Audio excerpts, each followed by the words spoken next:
오늘은 레위기 26장 말씀을 통하여서 내가 그 땅에 평화를 줄 것인즉 이라는 제목으로 함께 은혜를 나누도록 하겠습니다. 이 말씀은 6절 말씀에 있는 말씀이죠. 참 우리에게 가장 필요한 말씀이 아닌가 생각을 합니다. 대한민국이 정말 역사 이후로 정말 가장 혼란스러운 정치 상황을 맞이하고 있어요. 이 땅에 정말 평화가 절실히 필요한 때입니다. 세계 각국의 기상이변과 기후 문제가 폭설과 산불과 여러 가지 많은 문제가 생기죠. 또 왜 이렇게 항공기 사고가 그렇게 많이 나는지 모르겠어요. 미국에서 또 항공기 사고가 났더라고요. 그러니까 벌써 한 주, 두 주 사이에 세 번째 알래스카에서 항공기가 6일에 실종이 돼서 이제 오늘 새벽인가 찾았다 이런 뉴스가 나는데 생존자는 아무도 없는 것으로 이렇게 항공기 사고가 계속 끊임없이 일어나고 있습니다. 또 우크라이나와 팔레스타인의 전쟁은 그칠 줄 모르는 그런 상황 가운데 있습니다. 여러분, 우리의 기도 가운데 정말 이 땅에 평화를 주시옵소서라고 기도하는 우리 대한민국뿐만 아니라 전 세계의 많은 상황들을 보면서 이렇게 말씀 붙잡고 기도해야 될 때가 아닌가라는 생각을 합니다. 우리가 이 땅에 평화를 주시옵소서라고 기도하면서 또 생각해야 될 것은 무엇이냐면요, 우리가 스스로 만드는 불완전한 평화를 이루려고 합니다. 우리가 만들려고 해요. 근데 성경은 뭐라고 말씀하시냐면 하나님께 순종함으로 하나님께서 주시는 완전한 평화를 누려야 된다라고 말씀하고 계세요. 우리가 평화를 이룰 것인가? 하나님이 주시는 완전한 평화를 누릴 것인가? 그것을 우리가 꼭 생각을 해봐야 된다라는 것이죠. 사실 이 땅의 평화를 가장 절실하게 원하시는 분은 바로 창조주 하나님이십니다. 하나님의 창조의 원리대로 이 땅 가운데 평화가 이루어지기를 원하시는데 인간의 불순종함으로 인하여서 이 땅 가운데 깨어진 평화가 회복이 되어지지 않고 있죠. 여러분, 오늘 레위기 26장 말씀을 보면요, 몇 번씩 반복되어지는 그런 구절들이 있는데요. 자막으로 레위기 26장 23절 24절을 한번 보여주시면 좋을 것 같습니다. 제가 한번 읽어볼게요. 이런 일을 당하여도 너희가 내게로 돌아오지 아니하고 내게 대항할진대 나도 너희에게 대항하여 너희 죄로 말미암아 너희를 7배나 더 치리라. 새 번역 성경으로 번역하면 어떻게 이 번역이 되어 있냐면요, 일이 이 지경이 될 때까지도 너희가 나에게 마음을 돌이키지 않고 나를 여전히 거역하며, 이렇게 되어 있어요. 일이 이 지경이 될 때까지도. 이런 비슷한 표현이 3번이나 반복이 되었죠. 성경에 하나님의 감정이 굉장히 잘 드러나 있는 성경 구절들이 종종 있는데 이 레위기 26장 말씀이 그런 구절이에요. 레위기는 좀 딱딱한 그런 법에 대한 설명이 나온 말씀이라고 우리가 생각하지만, 여러분, 레위기 26장은요 하나님의 감정이 18절에도 보면 만일 너희가 이렇게까지 되어도 나를 청종하지 않는다면, 방금 읽은 23절에도 이 지경이 될 때까지도, 또 27절 말씀 우리 자막으로 보여주시면 현대인의 성경이 어떻게 되어 있냐면요, 너희가 이런 꼴을 당하고도 여전히 나에게 순종하지 않고 반항하면, 3번이나 반복이 되어졌어요.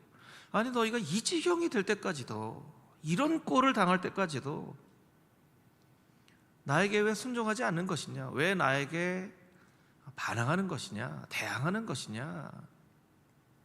하나님께서 이렇게 말씀을 해주세요. 제가 이 말씀을 읽으면서 참 그런 생각이 들었습니다. 정말 우리나라를 보면서도 어떻게 우리나라가 정말 이 지경이 되었는가, 이 지경이 됐는가.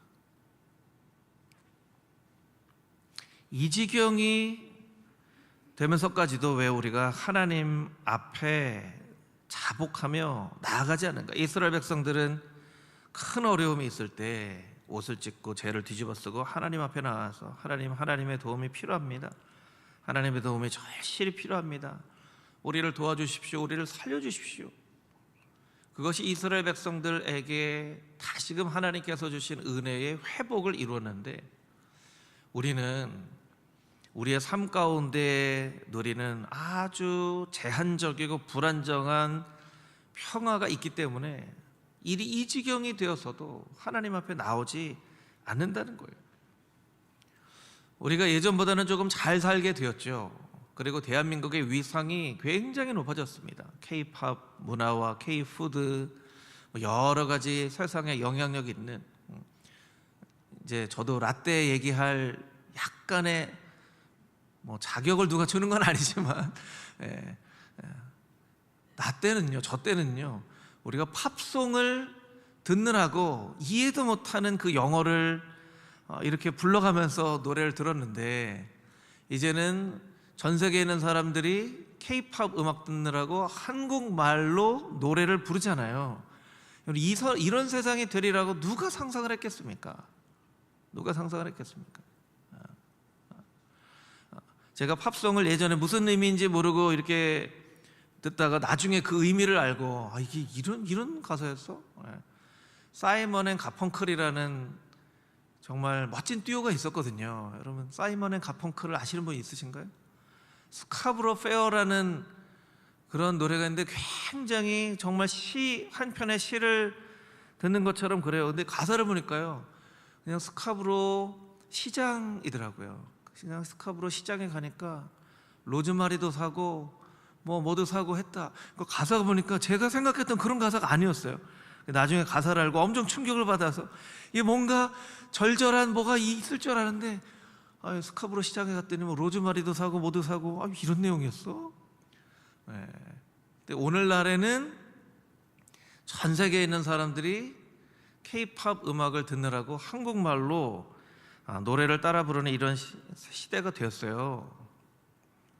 얼마나 우리나라가 큰 복을 받았습니까? 그런데 그렇다고 우리가 우리 자신의 모습을 잊어버리고 망각하고 살아가고 있는 것은 아닌지 모르겠어요. 조금 잘 살게 되었다고, 조금 살만하게 되었다고, 우리가 하나님 바라보지 않고, 돈 바라보고, 하나님 바라보지 않고, 세상 바라보고, 내가 뭔가 이루겠노라고, 내 계획대로, 내 뜻대로, 내 방법대로, 오직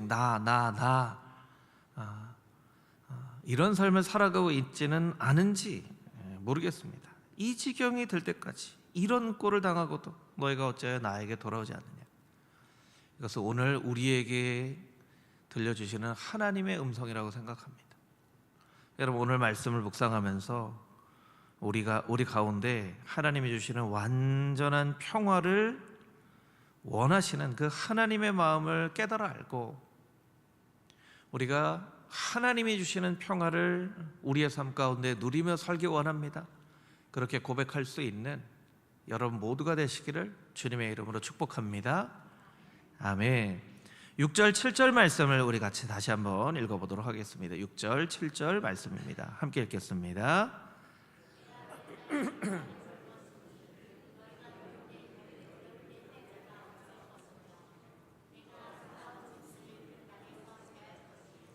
칼이 너희의 땅에 도로 행하지 아니할 것이며 너희의 원수들을 쫓으리니 그들이 너희 앞에서 칼에 엎드러질 것이라. 아멘. 내가 그 땅에 평화를 줄 것인즉, 하나님께서는 이렇게 말씀하시는데, 우리는 하나님이 주시는 평화가 아닌 환경으로부터 오는 평화, 돈으로부터 오는 평화, 집으로부터 오는 평화, 사람으로부터 오는 평화, 그런 평화에 만족합니다. 그런데 여러분, 잘 생각해 보면요, 우리가 쉽게 얻게 되는 이런 환경으로부터 오는 그 평화가 사실은 거꾸로 뒤집어 보면 우리를 가장 불안하고 두렵게 만드는 거예요. 돈으로부터 평화를 얻습니다. 그런데 돈 때문에 되게 불안해하면서 살아요. 집으로부터 평화를 얻어요. 그런데 집 때문에 전전긍긍하면서 살아요. 사람으로부터 평화를 얻어요. 그런데 사람 때문에 우리의 삶 가운데 평화가 깨지는 일들이 얼마나 많습니까? 동전의 양면인 거예요. 어떤 사람에게는 그것이 평화지만 어떤 사람에게는 그것이 너무 불안하고 염려하게 만드는 그런 일이라는 거예요. 이 평화라는 말의 한자어를 보면요, 좀 재미난 의미가 있습니다. 이 화자라는 말, 평은 이제 평등하다, 균등하다 이런 뜻이죠. 화자라는 말은요, 입구자에 벼화자가 있어요. 그러니까 한자에서 말하는, 이 동양 문화권에서 말하는 평화는 무엇이냐면 입에 벼가 균등하게 있는 게 평화예요. 그러니까 모든 사람들이 비슷비슷하게 잘 먹고 잘 사는 게 평화라고 이야기를 하는 거예요. 그러니까 굉장히 물질적인 그런 그것을 기초로 한 정의죠. 상대적으로 한 가지 여러분 더 알려드리면요, 암이라는 단어가 있잖아요. 암이라는 단어도 자막으로 좀 보여주시면 좋을 것 같아요. 암은요, 산자가 있고요, 그 위에 입구자가 3개가 있어요. 그러니까 산처럼 먹는 거죠. 산처럼. 입구가 3개 있고 산이 아래에 있어요. 그러니까 산처럼 먹고 할 때 생겨지는 병이 암이에요. 그러니까 이 한자를 만든 사람이 굉장히 지혜로운 사람인 것 같아요. 그런데 우리가 동양문화권에서 말하는 모든 사람의 입에 쌀이 균등하게 있는 이런 물질적인 평화가 아니라 하나님께서 성경에서 말씀하시는 평화는 마음의 평화를 의미합니다. 마음의 평화. 같이 한번 따라해 볼까요? 마음의 평화. 마음의 평화. 물질의 평화가 있어도요, 마음의 평화가 없으면 진정한 평화가 아니라는 거예요. 아무리 GNP가 2만 불, 3만 불, 4만 불, 5만 불 시대에 살아가도요, 마음의 평화를 잃어버리면 진정한 평화는 아니에요. 마음의 평화. 오늘 본문의 말씀, 여러분 7절 말씀에 보면 7절 말씀에 보면 평화를 줄 것이요 너희 원수들을 쫓으리니 그들이 너희 앞에서 칼에 엎드려질 것이다 라고 말씀하고 계시는데요, 반대되는 구절이 계속 나옵니다. 레위기 26장 17절 말씀을 보면, 자막으로 보여주시면, 내가 너희를 치리니 너희가 너희 대적에게 패할 것이요 너희를 미워하는 자가 너희를 다스릴 것이며 너희를 쫓는 자가 없어도 도망하리라. 이런 표현이 성경에 있어요. 너를 쫓는 자가 없어도 도망하리라. 쫓는 자가 없어요. 그런데 도망치면서 살아요. 막 도망치듯이 막 헐레벌떡 숨을 쉬면서 막 사는데 뒤돌아보면 아무도 쫓는 사람이 없어요.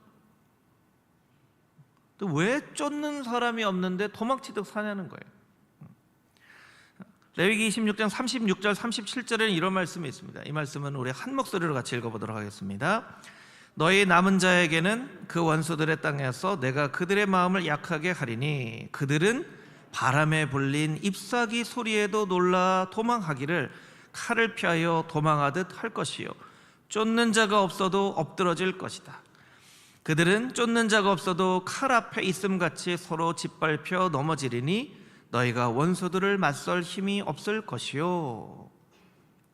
하나님으로부터 멀어지고 하나님 말씀 듣지 않고 하나님을 대적하고 하나님 기뻐하시지 않는 삶을 살아가는 인생은 바람에 불린 잎사귀 소리에도 놀라서 도망친다는 거예요. 바람이 불어서 잎사귀가 파스락했는데 누가 나를 쫓아오나 봐 그러고 막 도망하는 거예요. 파스락거리는 잎사귀 소리에도. 여러분, 이 인생이 얼마나 불행한 인생입니까? 조금만 어려움이 있어요. 조금만 힘든 일이 있어요. 뭐 화들짝 놀라고 어떻게 하지? 큰일 났네. 정말 망하면 어떡하지? 죽으면 어떡하지? 이거 완전히 다 파괴되면 어떡하지? 쫓는 자가 없어도 서로 짓밟혀 넘어지리니. 왜 서로 짓밟혀 넘어집니까? 이렇게 도망치는 사람들이 막 섞여서 서로 부딪히는 거예요. 막 서로 부딪혀요. 그래서 아무도 쫓아오는 사람이 없는데 서로 도망치다가 부딪혀서 서로 짓밟혀서 서로 망하는 세상이 되어진다는 거예요. 여러분, 하나님께서 우리의 아버지가 되시고 예수님께서 우리의 구원자가 되시고 내 삶 가운데 붙잡고 사는 것이 많이 없지만 하나님께서 우리를 붙잡고 계신 것을 분명한 믿음으로 믿으면 여러분, 우리 앞에 어려움이 있어도요, 우리 망하지 않습니다. 죽지 않습니다. 하나님께서 지켜주신다고 말씀하셨기 때문입니다. 여러분, 그 사실 믿으십니까? 그런데 우리는 실제로 어떻게 살아요? 큰일 났네, 큰일 났네. 뭔가 재정적으로 조금은 문제가 생겨도 큰일 났다고 생각하고, 뭐 자녀가 시험 봤는데 성적이 한 5점만 떨어져도 뭐 큰일 났네. 여러분, 그게 큰일 날 일이 아니에요. 큰일 날 일이 아니에요. 왜 그렇게 사냐는 거예요. 우리는 왜 나뭇가지의 작은 부스럭거림에도 놀라서 막 도망가고. 여러분, 한 주간 동안 시간을 다스리고 하나님의 힘으로 여러분의 삶을 다스리며 살았습니까? 아니면 시간에 쫓겨서, 돈에 쫓겨서, 사람들에게 쫓겨서 쫓기듯 헐떡거리면서 밤 늦은 시간까지도 잠들지 못하고 겨우 잠들면 아침에 알람이 팍 우리를 깨우면 팍 정신없이 막 하고. 제가 예전에 책 보니까요, 그런 책에 존 오트버그 목사님이라는 평범 이상의 삶이라는 책을 보니까요, 그 목사님이 그런 얘기 하더라고요. 아이들 씻기는데, 야 빨리 씻어, 빨리 씻어, 빨리 씻어, 야 빨리 닦아, 빨리 닦아, 빨리 옷 입어, 빨리 옷 입어. 딸이, 아빠 이거 왜 이렇게 빨리 해야 돼요? 그런데 빨리 할 이유가 하나도 없었다는 거예요. 그 목사님이, 나는 왜 이걸 이렇게 빨리 하라고 아이들에게 얘기를 하고 있지? 하는데 마음에 정말 100% 동감이 되는 거예요. 100%. 저도 그랬거든요. 저도 아이들한테 빨리 밥 먹어, 빨리 어디야, 빨리 하고, 빨리 준비해, 빨리 하고, 빨리 하고, 빨리 하고. 그래서 아빠들의 공통점은요, 아내나 자녀들하고 걸어갈 때요, 똑같이 걸어가는 법이 없어요. 늘 한 5m 앞에 걸어가죠. 늘 5m 앞에 걸으면 뒤돌아서 빨리 와, 빨리 와 그러면서 막 빨리 가요. 우리 아빠들 공감하시죠? 우리 아빠들 왜 그렇게 사시는 거예요? 왜 그렇게 쫓기듯 사시는 거예요? 아무도 쫓아오는 사람이 없는데 왜 그렇게 쫓기듯 사는 거예요?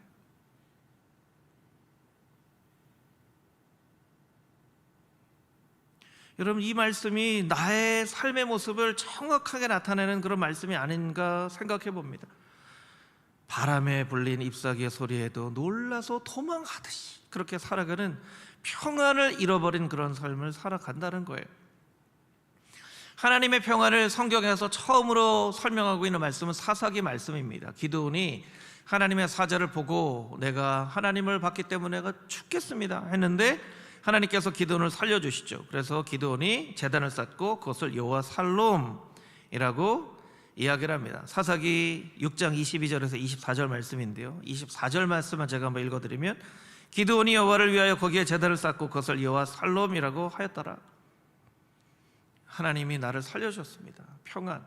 그 이후로부터 이스라엘 백성들은 샬롬, 샬롬, 평화하고 인사를 합니다. 그런데 사실 사사기에서 가장 많이 나오는 평화는 샬롬이 아니라 샤카트라고 하는 태평이에요. 태평. 사사들이 다리는 동안 태평하였더라. 사사들이 지키는 동안 태평하였더라. 사사기 8장 28절 말씀 자막으로 보여주시면 우리 같이 한번 읽어보겠습니다. 미디안이 이스라엘 자손 앞에 복종하여 다시는 그 머리를 들지 못하였으므로 기드온이 사는 날 동안 40년에 그 땅이 태평하였더라. 이 샤카트는요, 사람으로부터 오는 평안이에요. 샬롬은 하나님으로부터 오는 평안이죠. 하나님께서 우리에게 물어보시는 거예요. 너는 사람에게서 오는 평안으로 살 것이냐, 나에게서로부터 오는 평안으로 살 것이냐. 하나님께서 말씀해 주시는 거예요. 그런데 이 샬롬이나 샤카트나 둘 다 호흡과 관련된 단어에서 나온 말이에요. 호흡과 관련된 말. 숨을 내쉬고 들이쉬고. 이 어린 아기가요, 막 울어요. 어린 아이가 막 응애 막 울다가 엄마가 이렇게 안아주면 금방 이렇게 쌕쌕거리면서 잠자죠. 쌕쌕거리면서 잠자는 것, 이것이 샬롬이에요. 엄마 품에 안겨서 엄마의 호흡과 아기의 호흡이 같이 숨을 내쉬고 들이쉬면서 살아가는 것. 그래서 마틴 루터는 무슨 얘기를 하냐면요, 기도는 우리의 영혼의 호흡이다. 기도를 하면 우리가 평안을 누려야 돼요. 왜냐하면 호흡이기 때문에. 하나님께서 샬롬을 말씀해 주실 때 이것을 생각을 하시고 하나님께서 말씀을 해 주시는 거예요. 내 호흡과 너희 호흡이 이렇게 잘 맞아 너희 안에 진정한 영혼의 쉼을 누렸으면 좋겠다 하는 말씀이죠. 욥기 12장 10절 말씀을 현대인의 성경으로 읽으면 이렇게 번역이 되어 있습니다. 만물의 생명과 전 인류의 호흡이 하나님의 손에 달려있다. 참 너무나 멋진 표현이죠. 전 인류의 호흡과 만물의 생명이 하나님의 손에 달려있다는 거예요. 여러분, 지금도 하나님께서는 이 천지 만물을 주관하고 다스리고 계세요. 그것을 아는 사람은 이렇게 하나님 앞에 나와서 예배를 하는 것이고, 그것을 인정하지 않는 사람들은 내가 평화를 이루겠노라고 나 나름대로의 평화를 위해서 오늘도 열심히 무언가를 하는 거예요. 여러분, 하나님께서 여러분에게 주시는 완전한 평화를 누릴 수 있게 되기를 주님의 이름으로 축복합니다. 할렐루야, 아멘. 오늘은 이제 한자 공부를 많이 하게 되는데요, 휴식이라는 한자 단어를 보면요, 굉장히 중요한 영적인 의미가 있어요. 휴식은, 휴가, 나무 목자와 사람 인변의 나무 목자예요. 이게 이제 일반적인 신앙이 없는 사람들은요, 그냥 사람이 나무에 기대어 쉬는 것, 이것을 의미할 수 있다고 생각할지 모르겠지만요, 신앙인은 이 휴식이라는 단어를 어떻게 바라야 되냐면 나무, 십자가죠. 십자가. 예수 그리스도의 십자가에 기대어서 숨을 쉬는데 다시 보여주시면 이 식자는 숨쉴 식자인데 이게 코라는 의미예요. 코. 스스로 자자가 아니라 코로부터 숨이 들어와서 이 숨이 마음까지 내려가는 그 호흡. 우리가 이렇게 목으로 숨을 쉴 때가 있어요. 그런데 심호흡은요, 이 호흡이 마음까지 이렇게 쉬는 호흡을 숨쉴 식자라고 얘기하는 거예요. 우리가 이 세상에서 바스락거리는 소리에도 막 놀라서 도망치면서 이렇게 가쁜 숨을 쉬었는데, 십자가 예수님의 우리가 기대어서 우리가 숨을 쉬는데 하고 이 호흡이 내 심장에까지 도착할 만큼 편안하게 숨을 쉴 수 있는 것이 휴식이에요. 휴식. 그런 평안과 그런 쉼이 여러분의 삶 가운데 있게 되기를 주님의 이름으로 축복합니다. 여러분, 힘들고 어려운 상황 가운데에서 예수님의 십자가를 바라보십시오. 그리고 십자가를 의지하십시오. 하나님, 다른 거 의지하지 않고 십자가 의지하고 살겠습니다. 나의 마음 가운데 하나님이 주신 진정한 평화를 누리며 살게 하여 주시옵소서. 간절한 마음으로 기도할 때에 하나님의 평안이 여러분의 삶 가운데 임하게 되기를 주님의 이름으로 축복합니다. 아멘. 1절에서 5절까지 있는 말씀을 같이 한번 다시 읽어보도록 하겠습니다. 1절에서 5절 말씀입니다. 너희는 자기를 위하여 우상을 만들지 말지니 조각한 것이나 주상을 세우지 말며 너희 땅에 조각한 석상을 세우고 그에게 경배하지 말라. 나는 너희의 하나님 여호와임이니라. 너희는 내 안식일을 지키며 내 성소를 경외하라. 나는 여호와이니라. 너희가 내 규례와 계명을 준행하면 내가 너희에게 철따라 비를 주리니 땅은 그 산물을 내고 밭의 나무는 열매를 맺으리라. 너희의 타작은 포도 딸 때까지 미치며 너희의 포도 따는 것은 파종할 때까지 미치리니 너희가 음식을 배불리 먹고 너희 땅에 안전하게 거주하리라. 아멘. 우리 4절 이하의 말씀을 다시 보시면 4절 이하의 자막으로 좀 보여주세요. 철 따라 비를 줄 것이며 땅은 그 산물을 내고 밭의 나물은 열매를 맺게 될 것이다. 타작이 다 끝날 때쯤 포도를 따게 될 것이고, 포도가 따는 게 다 끝날 때쯤 새롭게 씨앗을 뿌리게 되는, 이게 설교 시간에 이런 표현을 해도 되는지 모르겠지만 아다리가 맞는다는 말이 있습니다. 이게 딱딱 맞는 거예요. 딱 맞는 거예요. 이게 뭐가 다 끝날 때 처음 하나님께서 딱 주시고, 끝날 때 처음 하나님께서 딱 주시고, 정말 정확하게 맞춰서 보통 이제 그 카드를 많이 쓰시잖아요. 그래서 보통 이제 월급은 그냥 스쳐 지나갈 뿐이다 이런 얘기를 하잖아요. 카드 결제가 되는 25일 때 처음 뭐가 돈이 탁 들어오고, 또 결제할 때 처음 뭐 탁 들어오고, 할렐루야. 이런 삶을 의미하는 거예요. 이런 삶을 타작할 때 처음 포도를 따고, 포도가 다 끝날 때 처음 또. 그래서 우리가 안전하게 거주하면서 배불리 먹고 사는 그런 삶을 내가 너에게 줄 것이다. 여러분, 이런 삶을 살기를 원하십니까? 이런 삶을 원하는 방법 4가지만 지키면 됩니다. 4가지만. 어려운 게 아니에요. 4가지만 지키면 돼요. 1절부터 보면 우상 만들지 말고, 안식일 지키고, 성소를 경외하고, 내 규례와 계명을 준행하면. 여러분, 너무 쉽죠? 너무 쉽죠? 4개만 하면 돼요. 하나님 뭔가 위대한 헌신과 희생과 이런 걸 하라고 요구하지 않으세요. 여러분, 레위기 말씀을 보면서 제가 참 새롭게 깨닫게 되는 것은요, 하나님께서 제사의 규례를 이렇게 주시고, 레위기 8장에 아론과 제사장들이 첫 번째로 예배를 드려요. 첫 번째로 예배 어떻게 드리는지 아세요? 그냥 말씀한 대로 차곡차곡 말씀한 대로 그냥 이렇게 드려요. 그런데 그 예배를 하나님이 기뻐 받으시고, 하나님의 임재하심을 회막에 나타내시고 그래요.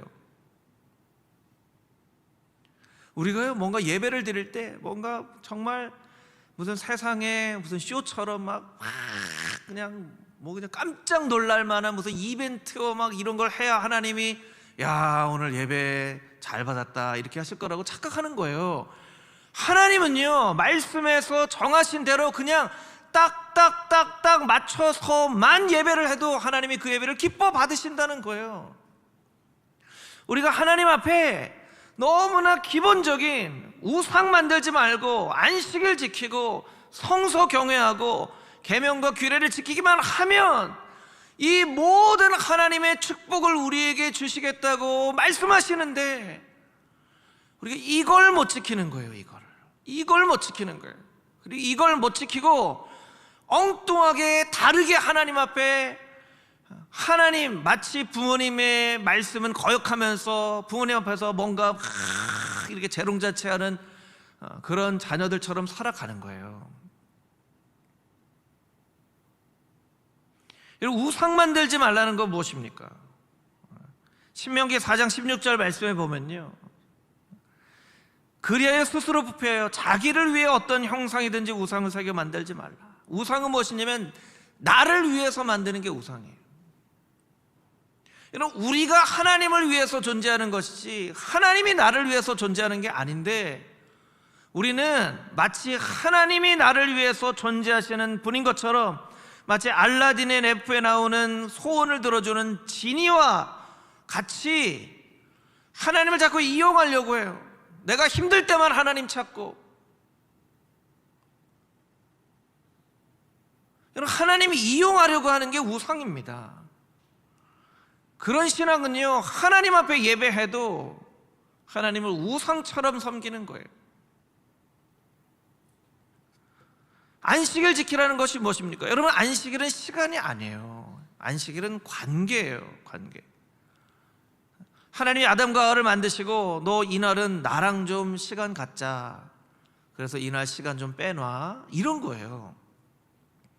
안식일을 시간으로 생각을 하면 몇 시부터 안식일이 시작되는 거예요? 몇 시까지 안식일 끝나는 거예요? 안식일에 지켜야 될 것, 지키지 말아야 될 것.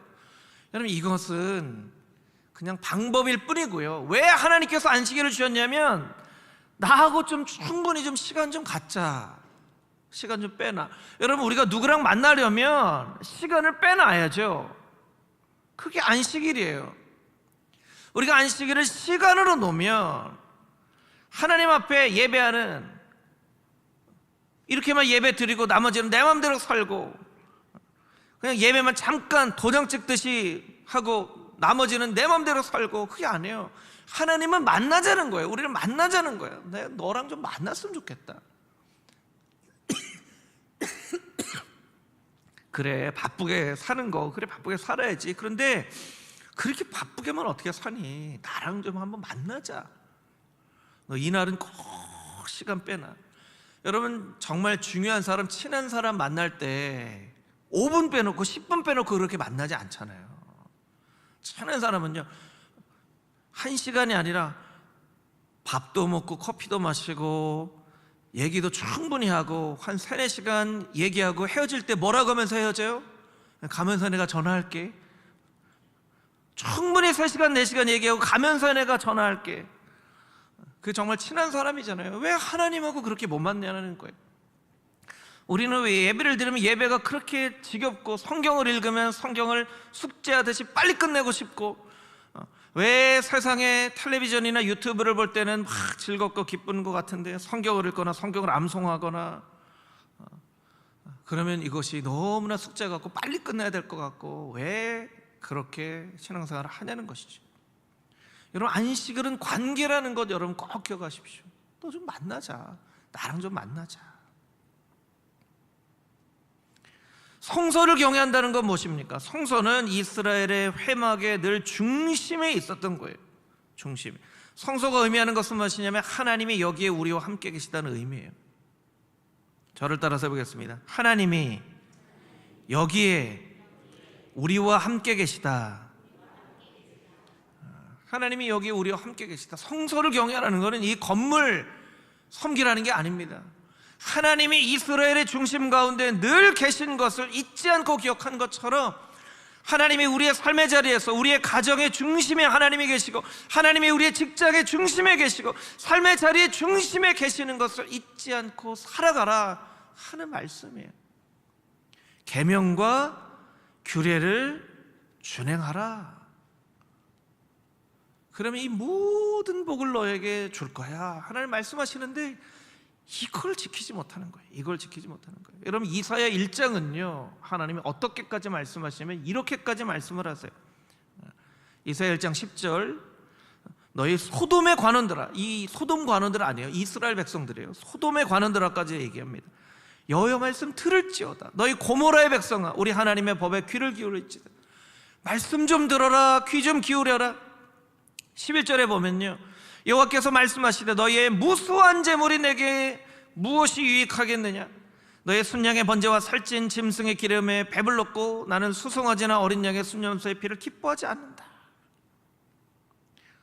재물만 하나님 앞에 막 드려요. 내가 이거 필요하다고 했냐? 내가 이거 필요하다고 했냐? 12절 말씀에 보면 너희가 내 앞에 보이러 이것을 보이러 오니 누가 너희에게 이것을 요구했느냐? 내 마당만 밟을 뿐이니라. 13절에 헛된 재물을 다시 가져오지 마라. 다시는 가져오지 마라. 분향은 내가 가증히 여기는 바요. 여러분, 분향은요 하나님 앞에 예배하는 건데요, 하나님이요 예배를 가증하다고까지 말씀하세요. 월삭과 안식일과 대회로 모이는 것도 그러하니 성회와 함께 아울러 악을 행하는 것을 내가 견디지 못하겠다. 너희가 나의 마음은 모르고 내 말씀을 듣지 않고 무엇이 내 마음을 기쁘게 하는지는 생각해보지 않고 맨날 예배만 드리고 제사만 드리고, 내가 언제 이 재물 너희에게 가져오라고 했냐? 왜 마당만 밟고 가느냐?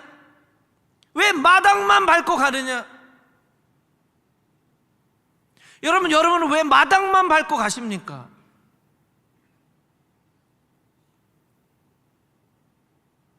왜 늘 마당만 밟고 가시는 거예요? 정말 하나님이 기뻐하시는 예배를 드리셔야죠. 하나님이 여러분의 삶을 보면서 무엇을 기뻐하시는지 고민하면서, 하나님, 제가 참 힘듭니다. 어렵습니다. 저는 연약합니다. 저 지혜도 없는 거 잘 아시죠? 그런데 제가 말씀 붙잡고 살려고 열심히 노력하고 있어요. 하나님, 저 좀 부족해도 봐주세요. 지켜주세요. 은혜 베풀어 주세요. 저 어린아이 같이 잘 몰라요. 그런데 말씀 붙잡고 살려고 제가 엄청 애쓰는 거 하나님 아시죠? 그렇게 살아가야 되는 거예요. 그렇게 살아가야 되는 거예요. 그런 사람에게 하나님께서 가혹하게 하지 않으세요. 아이고, 애쓴다, 수고한다 하는 거예요.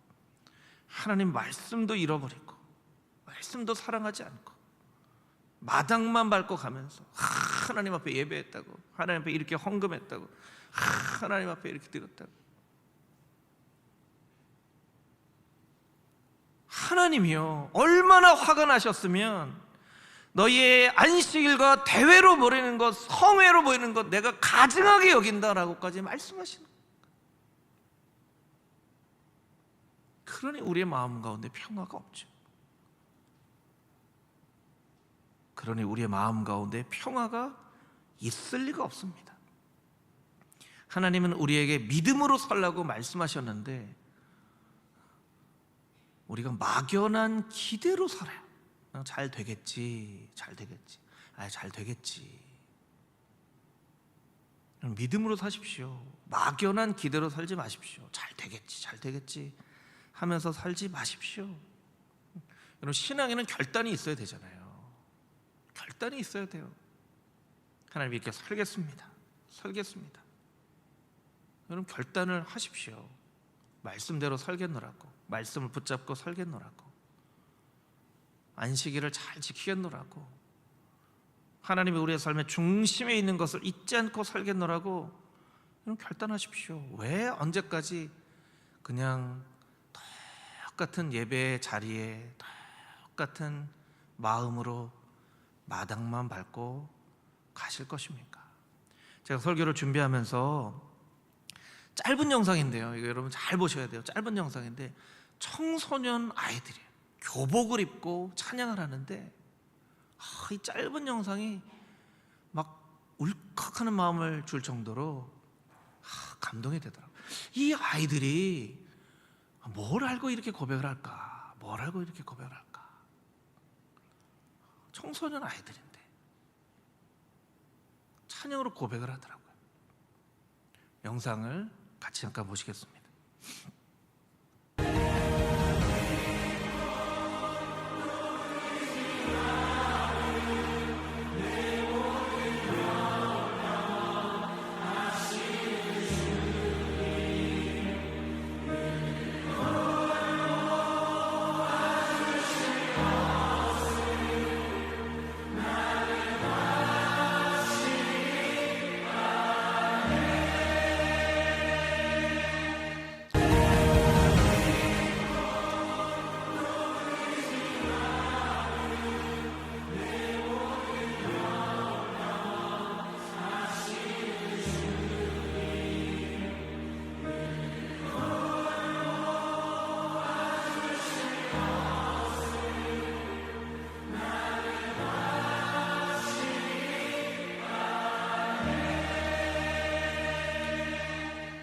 우리가 너무나도 잘 아는 찬양, 하나님의 은혜로 1절 가사예요. 하나님의 은혜로 이 쓸데없는 자 왜 구속하여 주는지 난 알 수 없도다. 내가 믿고 또 의지하면 내 모든 형편 잘 아시는 주님 늘 돌보아 주실 것을 나는 확실히 아네. 하나님이 쓸데없는 자를 구속하여 주시고 우리의 형편을 다 아시는 주님 나를 돌보아 주실 것을 내가 확실히 압니다. 이것이 내가 믿고 의지하는 것입니다. 주님, 내 마음에 평안을 주시옵소서. 내 마음에 평안을 주시옵소서. 우리 이 찬양 우리 같이 부르고 기도하고 예배를 마치도록 하겠습니다.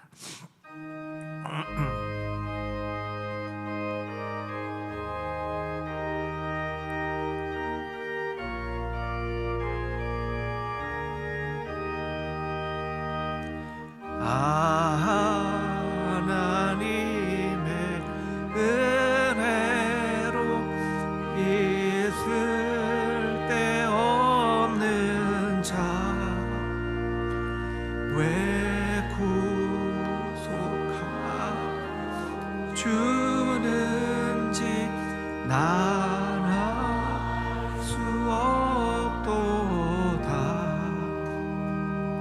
내가 믿고 또 의지하는 내 모든 형편 잘 아는 주님 늘 돌보아 주실 것을 나는 확실히 내가 믿고 또 의지함은 내가 믿고 또 의지함은 내 모든 형편 잘 아는 주님 늘 돌보아 주실 것을 나는 확실히 아네. 그렇습니다. 주님, 이 쓸데없는 자를 구속하여 주시고 여태까지 하나님의 인도하심으로 살게 하셨는데 어느덧 우리의 본분을 잊어버리고 나의 나됨을 잊어버리고 내가 노력하여 내가 이루는 평안을 누리고 살아가려고 애쓰고 수고하고 숨이 턱 밑까지 차오르는 동안 나뭇잎이 부스럭거리는 소리에도 놀라 도망치듯 그렇게 하루하루를 살아오는 진정한 평안 없는 삶을 살았음을 고백합니다. 주님, 평안을 주시옵소서. 평안을 주시옵소서. 주님, 특별히 이 땅의 평안을 이루어 주시옵소서. 이 지경이 될 때까지, 이런 꼴을 당할 때까지 어찌 우리는 방관하고 기도하지 않고 아버지는 그렇게 살았습니까? 누구의 책임이라고만 얘기할 줄 알았지 이것이 나의 책임입니다, 나의 죄악입니다라고 고백하지 않고 잘 되겠지 하는 막연한 기대만 가지고 살아왔던 우리의 연약함을 주님 앞에 고백하오니 주님, 우리를 불쌍히 여겨 주시옵소서. 우리를 살려 주시옵소서. 이 땅에 평화를 허락하여 주시옵소서. 우상을 만들지 말고 안식일을 거룩히 지키고 성소를 경외하고 율법과 계명을 지키라고 말씀하셨사오니 주님, 이것을 우리의 삶 가운데 생명처럼 여기고 지키며 살게 하여 주시옵소서.